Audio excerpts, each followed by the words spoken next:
"You're just the chef. Don't aim that high." My brother said it into the microphone, right there in front of 80 people, our regulars, our suppliers, half the neighborhood, and the entire kitchen staff who had worked beside me for the last decade. The restaurant was glowing that night. Warm lights, champagne glasses, a banner celebrating 25 years of Parker's Grill. My parents stood beside my brother smiling like proud investors. My mother raised her glass. "We're proud to announce the future of this restaurant." She rested her hand on my brother's shoulder. "After years of preparation, Daniel will officially take over operations." Applause filled the room. Not wild applause, just polite. The kind people give when they assume the decision makes sense. My brother leaned toward the microphone again. He smiled, the confident smile he used when pitching ideas to people who didn't know the details. "Some people work in kitchens," he said. "Others build businesses." A few guests laughed. Then he glanced at me. "Just for a second, an uneducated chef shouldn't aim that high." The laughter grew louder. My mother nodded approvingly. My father clapped him on the back. And for a moment I just stood there. 10 years in that kitchen. 10 years of burns. 10 years of mornings starting at 5. 10 years of building a menu people drove across the state to try. Reduced to a punchline. I didn't respond. I didn't argue. I just reached for my apron and folded it once. Carefully. Then the accountant spoke. His name was Richard Wallace. He had handled the restaurant's books for nearly 15 years. Quiet man, precise voice. He cleared his throat. "Before we finalize the transfer," he said, "there's one file we should review. No one expected that sentence to matter." My brother laughed lightly. "Richard, tonight's a celebration." The accountant didn't smile. "This won't take long."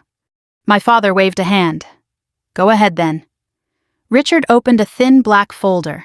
Inside were a few documents, contracts, bank statements, loan agreements, papers that looked ordinary, until he turned one of them toward the room. And suddenly nobody was laughing anymore. But to understand that moment, you have to understand how I ended up in that kitchen in the first place. Because 10 years earlier, the story looked very different. My name is Elena Parker. I'm 36.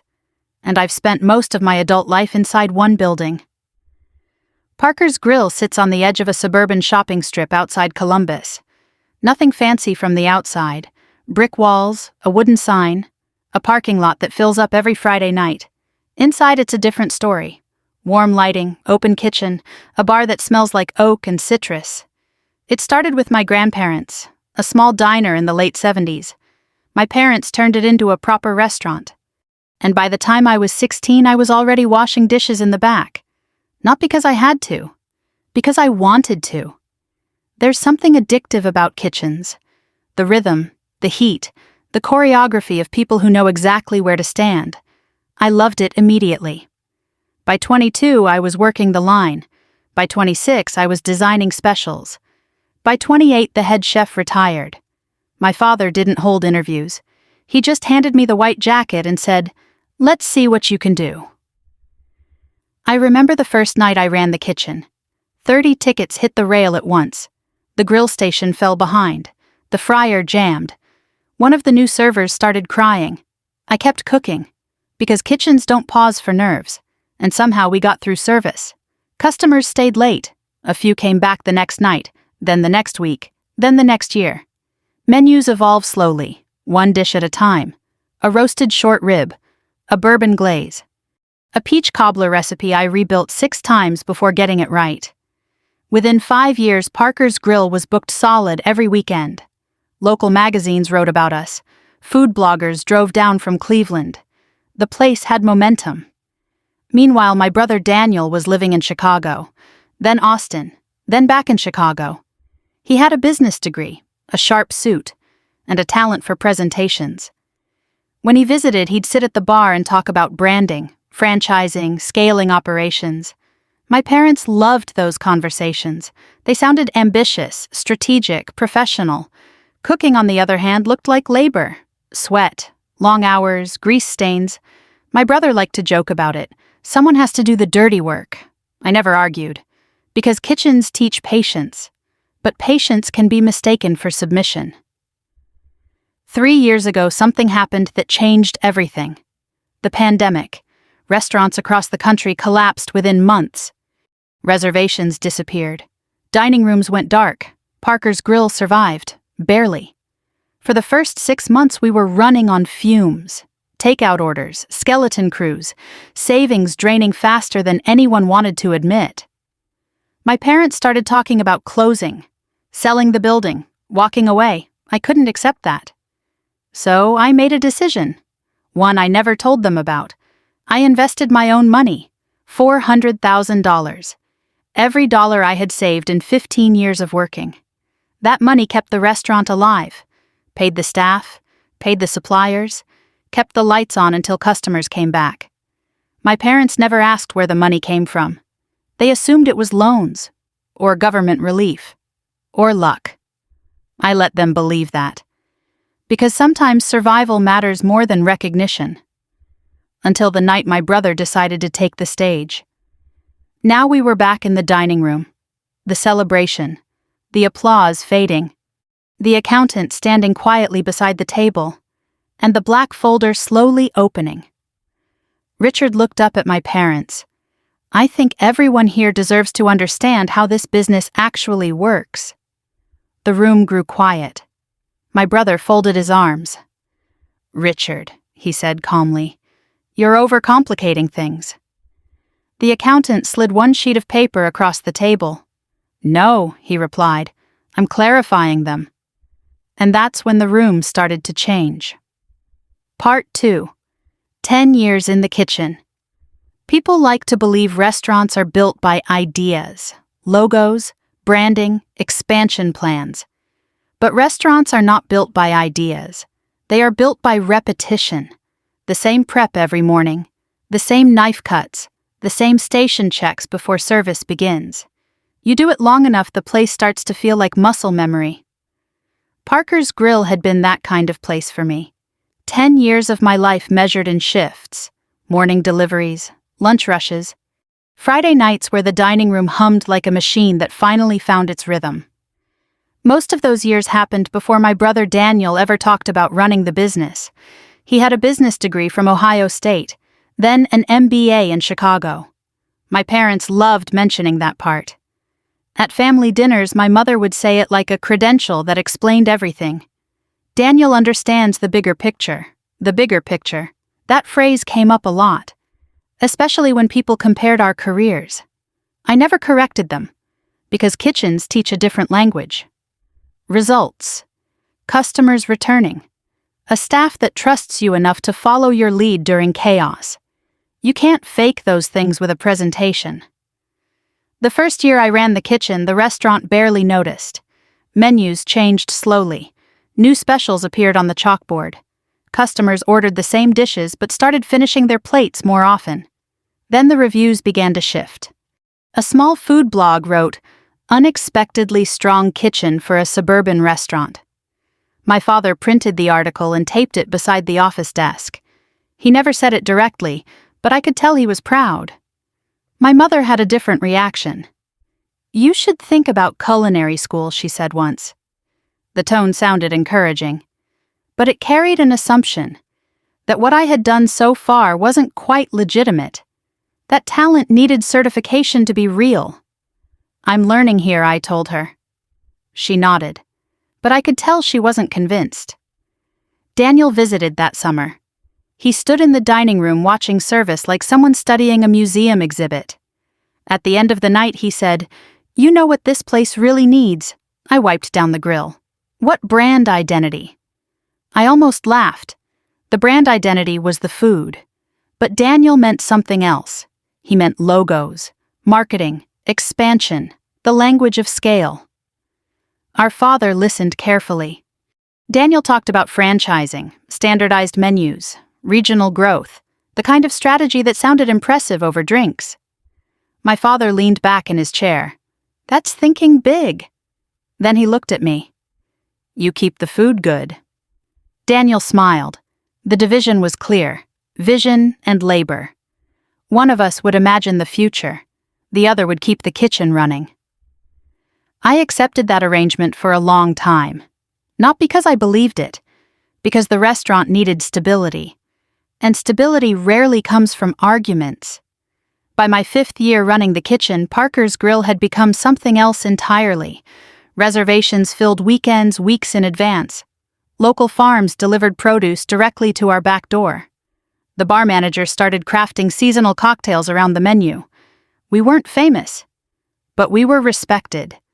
And that respect came from consistency, from showing up, one dish at a time.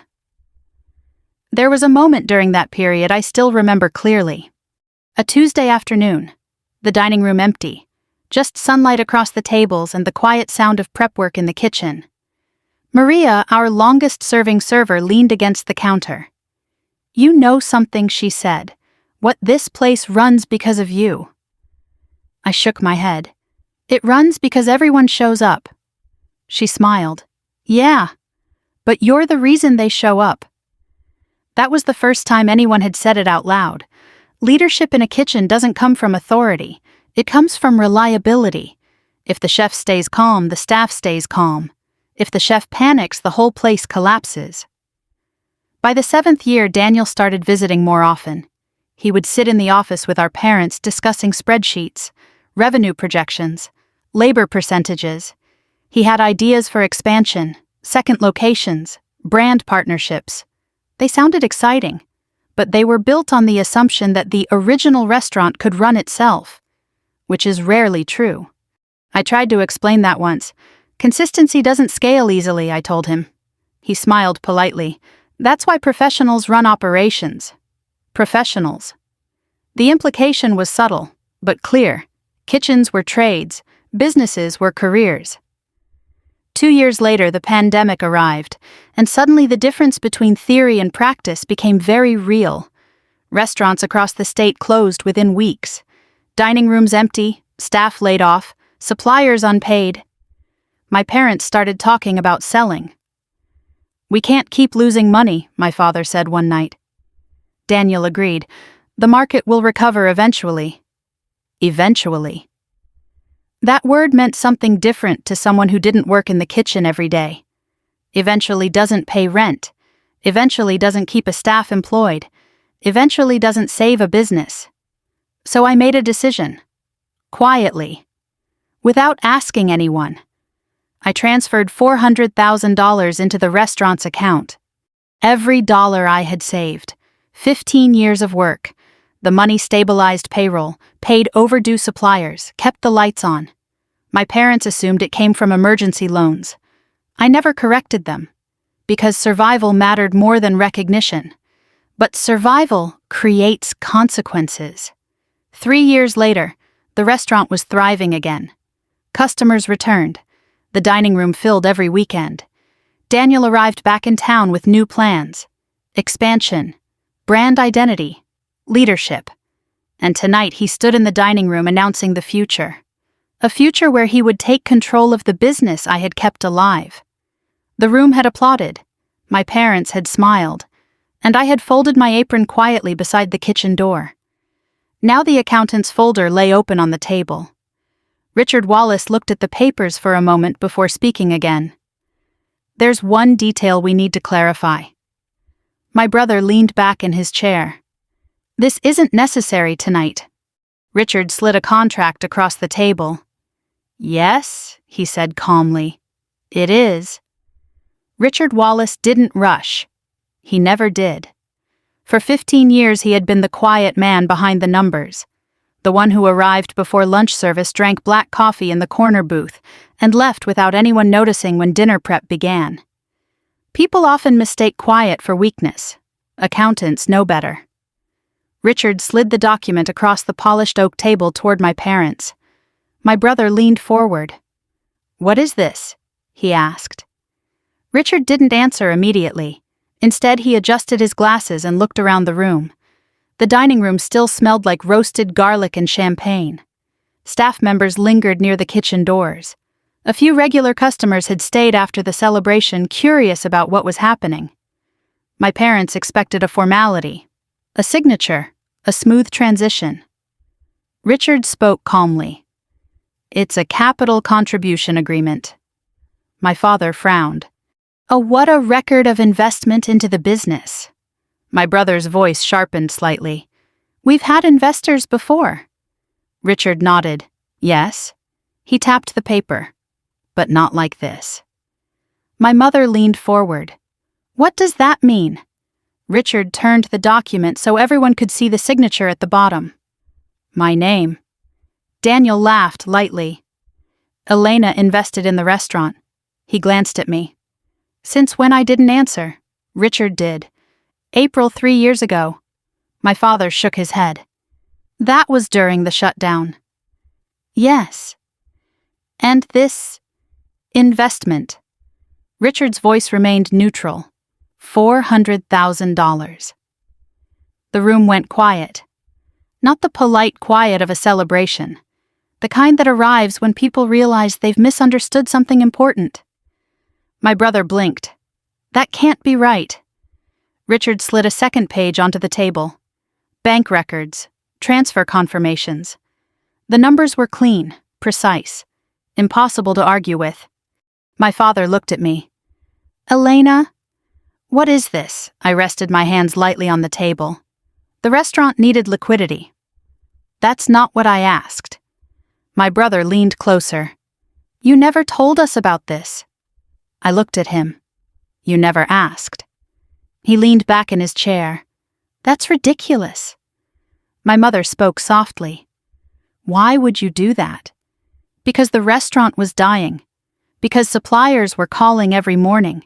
Because Maria cried in the storage room after we had to cut hours. Because my father sat in the office staring at spreadsheets he couldn't fix. But I didn't say any of that. Instead, I answered simply, because it mattered. My brother shook his head slowly. You can't just put money into a family business without telling anyone. Richard cleared his throat. Technically, she can. Everyone looked at him. He continued. The funds were structured as an operational loan tied to equity. My father stared at the paperwork. What does that mean? It means the restaurant accepted a private investment. My brother laughed again, but the sound lacked confidence this time. So she lent the restaurant money. Richard nodded. Yes, and we've been paying it back. No. The word landed softly, but it changed everything. Richard turned another page in the folder. This agreement includes profit participation. My mother frowned. Profit what participation? My brother leaned forward again. How much? Richard answered calmly. 38%. No one moved. 38%. That number hung in the room like a weight. My father looked stunned. That's not possible. Richard slid the agreement toward him. It was signed by both owners at the time. My father scanned the document, then looked up slowly. His signature stared back at him from the bottom of the page. Memory crossed his face. The pandemic months, emergency paperwork, loan discussions. Documents signed quickly while the restaurant struggled to survive. My brother spoke again. So what does this actually mean? Richard folded his hands. It means Elena holds the largest operational stake in the restaurant. My brother's smile disappeared. That's absurd. My father looked at me. You never said anything. I didn't think it mattered. My brother leaned forward sharply. Didn't think it mattered. You were trying to close the place. My mother's voice softened. We thought that was the responsible choice. I nodded. That's why I stepped in. My brother shook his head. This doesn't change anything. He gestured toward the room. I'm still running the business. Richard looked at him quietly. That depends on what Richard turned the final document around, on whether the majority stakeholder agrees. The room felt different now, not louder, just heavier. The staff near the kitchen doors were watching carefully. Maria stood beside the bar, her arms crossed, her eyes fixed on the table. My brother followed Richard's gaze, Then looked back at me. "You're not serious." I didn't answer. He continued. "You put in money during a crisis." "Fine. But this restaurant is a family business." His voice had hardened. "You don't get to take control just because you wrote a check." I looked at him calmly. "I didn't write a check." He frowned. "What I saved the restaurant." No one spoke after that. My father rubbed his temples. "This is getting complicated." Richard shook his head slightly. "It's actually very simple." He closed the folder halfway. "The business survived because Elena financed it." He paused, then added quietly, "And there's one more detail you should all understand." My brother exhaled sharply.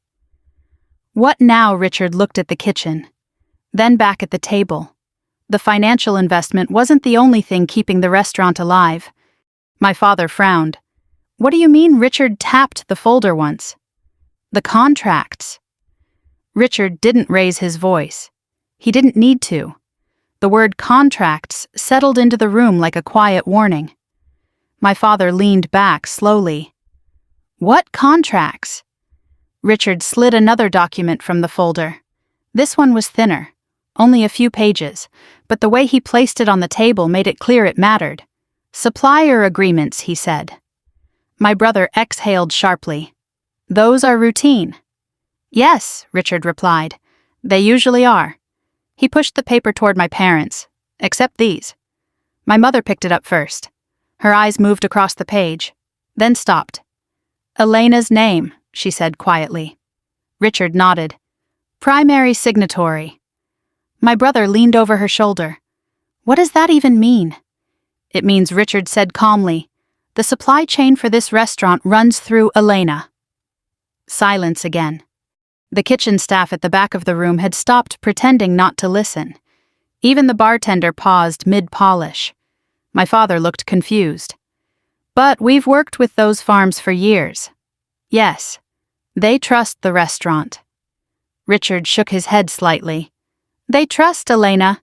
My brother scoffed. "That's ridiculous." Richard opened the folder again. "One moment."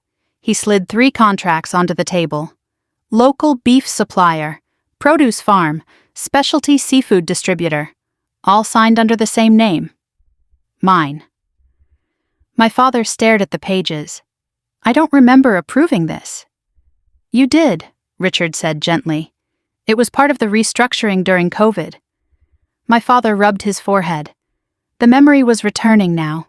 Those chaotic weeks. Emergency calls. Documents arriving faster than anyone could read them properly. I had handled most of the operational conversations, because the farmers trusted the person who called them at 5 in the morning.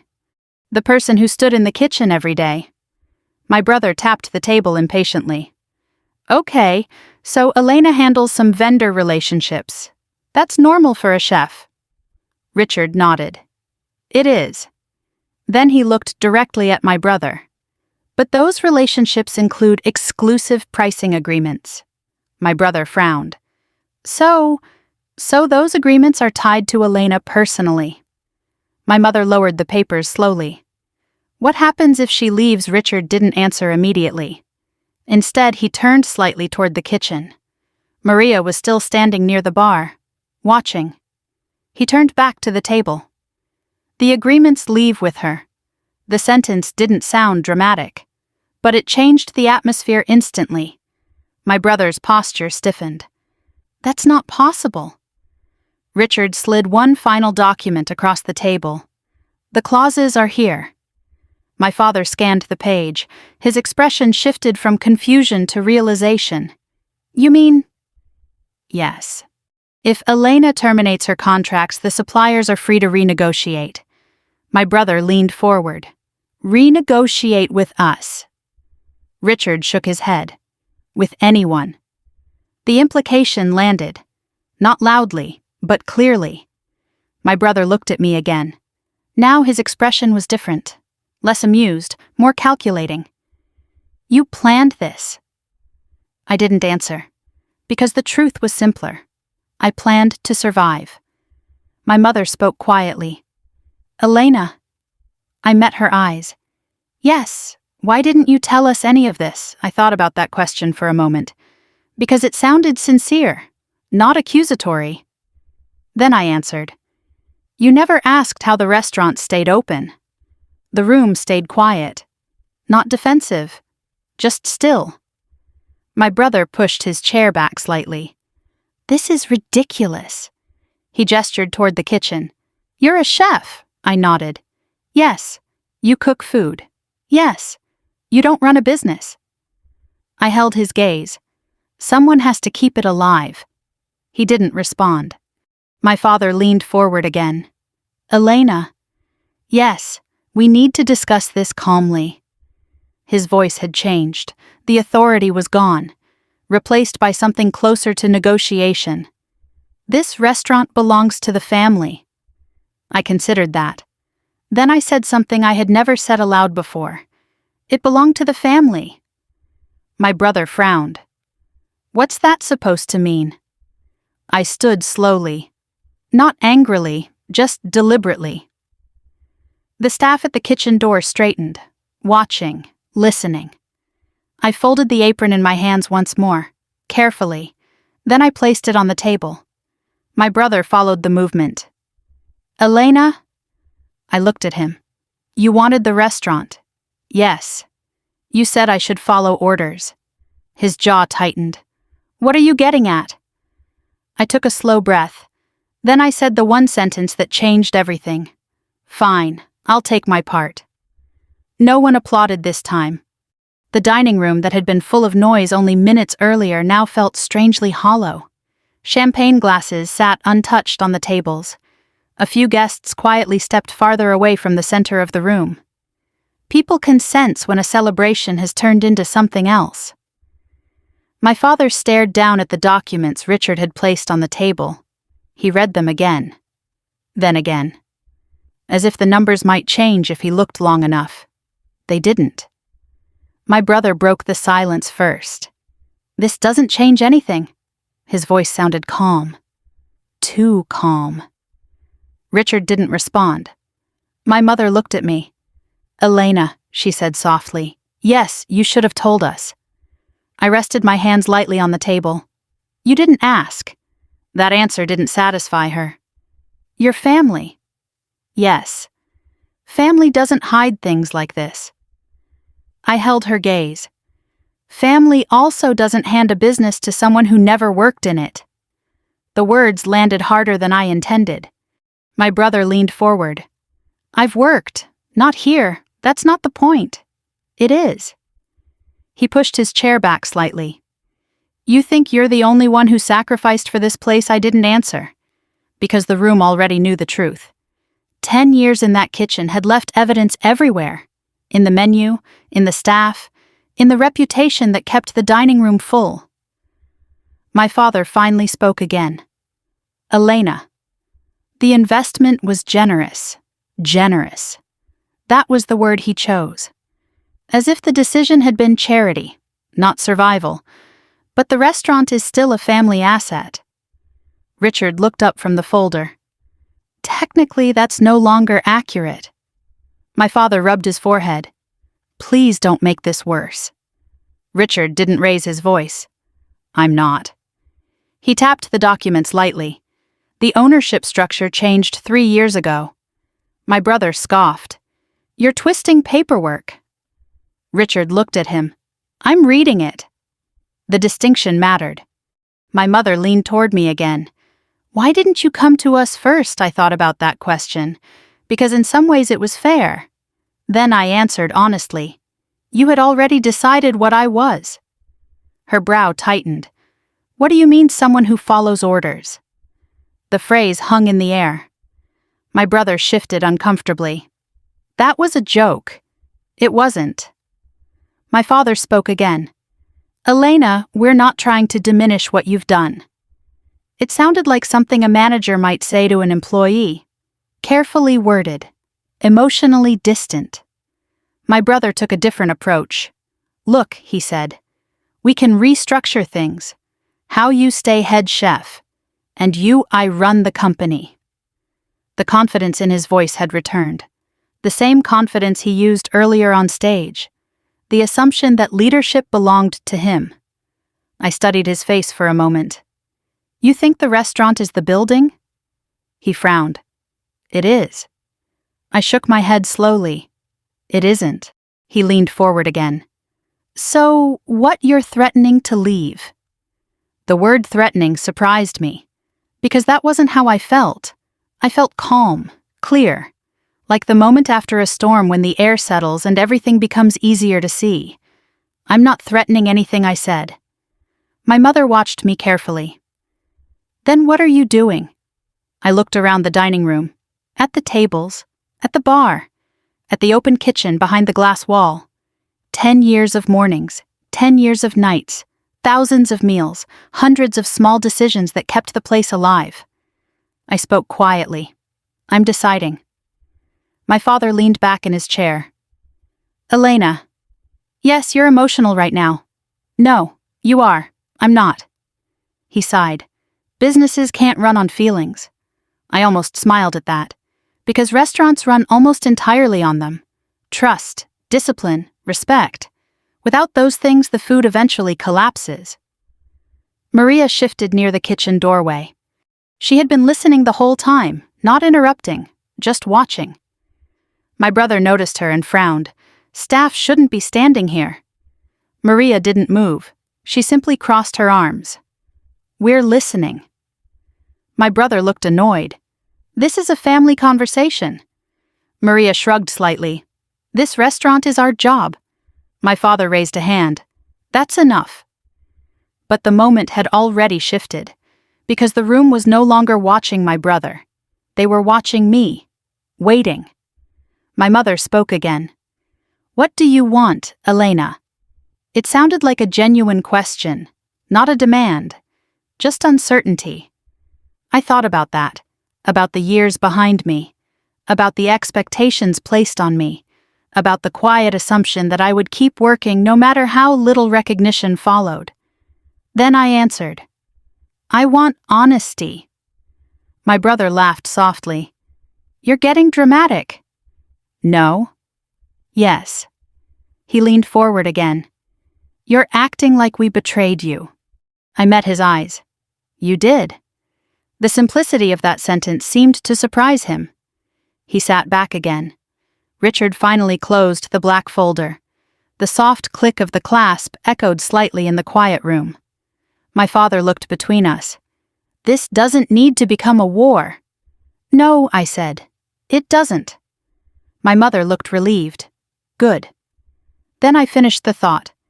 "But it does need to become clear." She frowned. "What does that mean?" I folded the apron in my hands one last time. Carefully.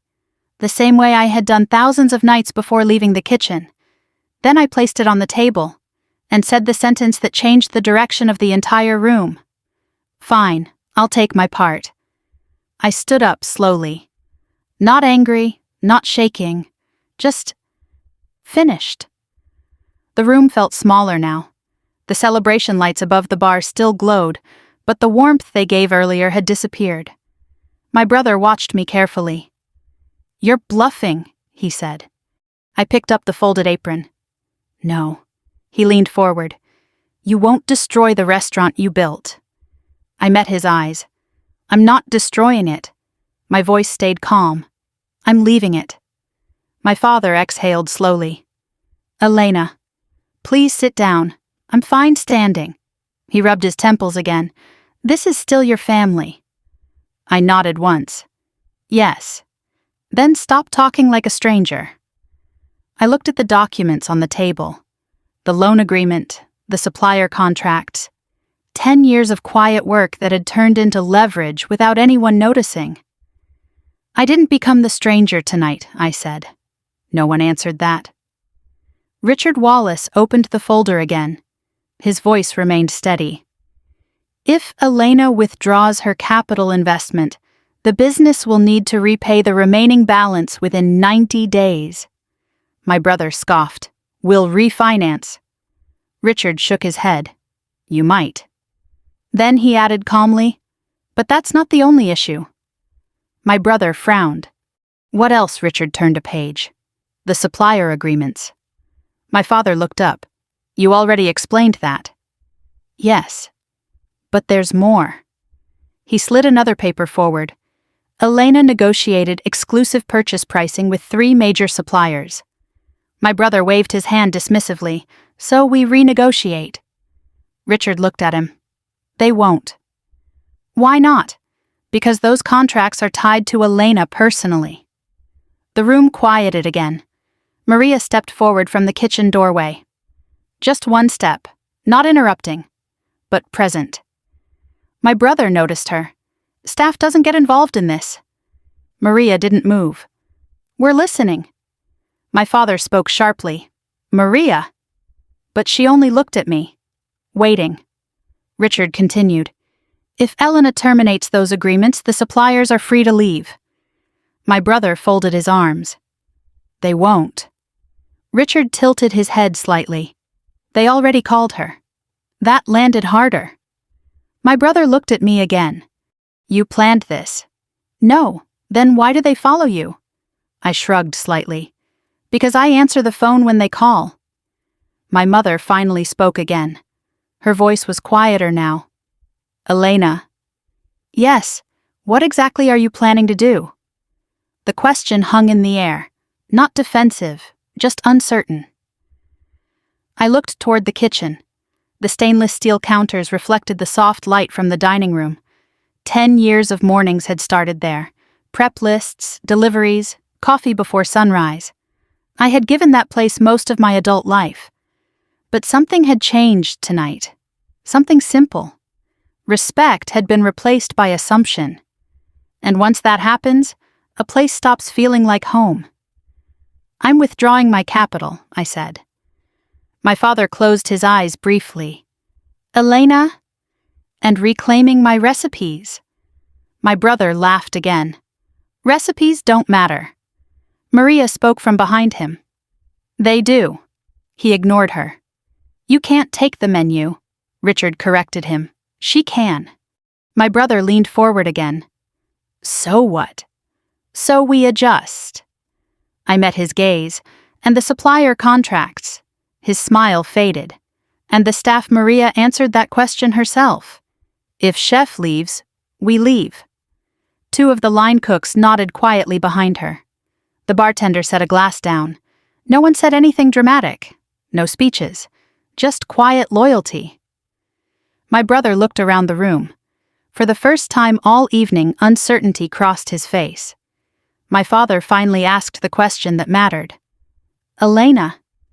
Yes. If you take all that? He hesitated. What will you do? I thought about that for a moment. About the years behind me. About the team in that kitchen. About the feeling that had started growing quietly inside me during this conversation. Freedom? Then I answered, I'll build something new. My brother shook his head slowly. You're throwing away a $3 million restaurant. I picked up the apron again. No, I'm taking the people who made it worth $3 million. And for the first time that night, my brother didn't have an answer.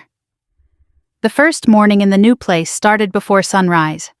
Old habits don't disappear just because the building changes. I arrived a little after 5. The street was quiet. A delivery truck rolled slowly past the corner, the driver glancing at the new sign above our door. Riverside Kitchen. Nothing flashy, just clean lettering on dark wood.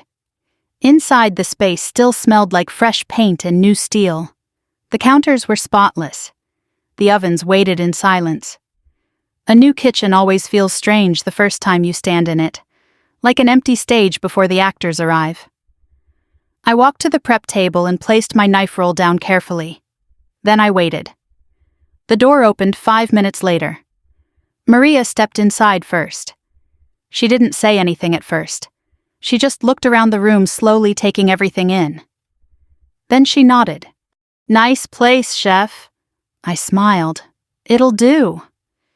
Behind her came Jason from the grill station, then Claire from pastry, then 2 line cooks who had worked beside me through every chaotic Friday night for the last 6 years. No speeches, no ceremony. They simply tied their aprons and got to work. The rhythm returned quickly. Knives tapping against cutting boards, the low hum of refrigeration, coffee brewing in the corner. A kitchen doesn't become alive because of the equipment. It becomes alive because of the people inside it. By 8 o'clock, the first supplier truck arrived. The same farm that had delivered produce to Parker's Grill for years. The driver stepped out and handed me the invoice. "Good to see you again, chef. You too." He glanced inside the kitchen. "Looks like the whole crew followed you. Most of them." He grinned. Smart crew. By mid-morning, the kitchen looked completely different. Vegetables washed and stacked. Stocks simmering quietly. Bread dough rising beside the window. Everything moving with the kind of calm efficiency that only happens when people trust each other. Around noon, Maria leaned against the counter beside me. "You hear anything about the old place?" I shook my head. "Not yet." She nodded slowly. "They'll try to keep running it." "Maybe. But they don't have the team." I didn't answer. Because the truth was simpler than that. Restaurants don't survive because of buildings or menus. They survive because someone shows up every morning and makes sure the work gets done, and that responsibility had never really been understood in my parents' dining room. 3 weeks later, I heard the first real update. Richard Wallace called me late one afternoon. "How's the new place?" he asked. "Busy. That's good." He paused, then continued. "The old restaurant is struggling." I wasn't surprised. Suppliers pulled out, yes, and staff, most of them left. I looked across the kitchen. Maria was showing a new prep cook how to trim salmon properly. Jason was adjusting the grill temperature. The same team, just a different building. "What happens now?" I asked. Richard sighed quietly. "Your parents are trying to sell. And Daniel, he's still insisting he can turn it around." I almost smiled. Ambition can survive a long time after reality arrives. "Well, I said I hope it works out." Richard laughed softly. "You always did know when to walk away." After we hung up, I stepped outside for a moment.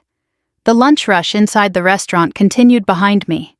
Plates moving, orders called out, the steady rhythm of a place that was beginning to find its own identity. The river across the street moved slowly under the afternoon light. A new beginning rarely feels dramatic. It usually feels quiet, like a door closing gently behind you. That evening we served our first full dining room. Not celebrities, not critics. Just regular people from the neighborhood. A couple celebrating an anniversary. A group of nurses finishing a long shift. 2 construction workers sitting at the bar eating steak and laughing. Exactly the kind of place I had always wanted to run. At the end of the night, Maria set 2 glasses of wine on the counter. "To the new house," she said. "I raised mine. To the new family." The staff gathered around the counter. Tired, satisfied, proud. I looked around the kitchen once more. The same kind of people who had built the last restaurant, but this time the foundation was different. Respect, trust, choice. And sometimes that's the real difference between following orders and writing them. If you've ever been the person in a family who worked quietly while others took credit, remember something simple. Your value isn't decided by the people who underestimated you. Sometimes the best answer isn't revenge, it's building something better. If this story meant something to you, share it with someone who needs that reminder today. And if you enjoy stories about real people finding strength in difficult family situations, consider following the channel for more. Because sometimes the strongest decisions happen in silence, and the people who were told to follow orders are the ones who end up building the future.